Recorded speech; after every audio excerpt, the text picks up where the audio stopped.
Alright, I've said this many times before, I don't clean my own bones. Like, here's one that I did clean. As you can see, I don't do a good job.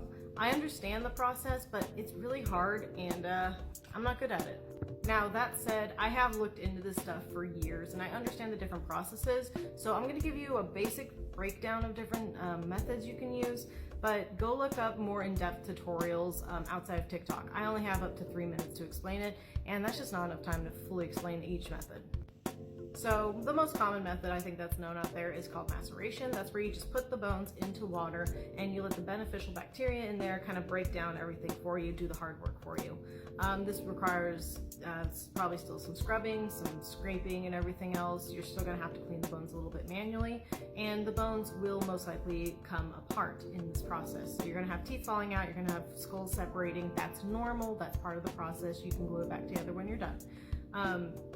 Generally, if you can use like an aquarium heater, or if you can keep the bucket out somewhere sunny and warm, that'll help speed up the process a little bit. Try not to change the water too frequently, but do change it every now and then so you don't start to get any kind of algae growth or any kind of extra yuck in the bucket.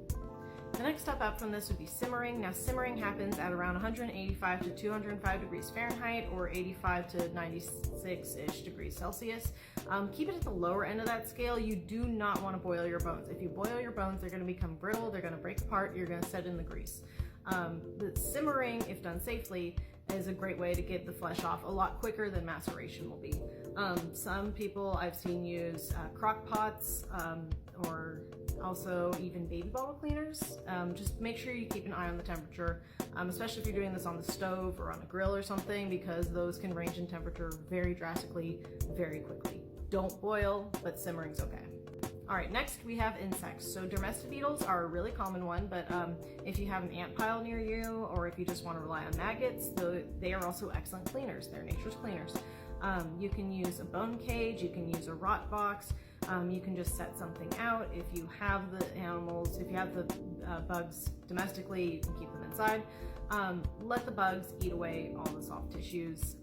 Dermestid beetles are great at getting at the dried tissues, whereas like maggots will get more of the soft tissues. So different bugs do different jobs. Look at what's best for your situation. Then there's also either like a compost method or just burial. Burial relies on the microbes in the soil. Composting kind of adds like heat to that. So if you know how to make a compost pile, stick bones in it. If you don't want to make a compost pile, you can just use burial. This is probably the method that'll take the most amount of time, and times will vary drastically depending on your climate, the soil that you're using, the condition of the animal. Don't expect a time estimate. I hope that these methods help, and good luck.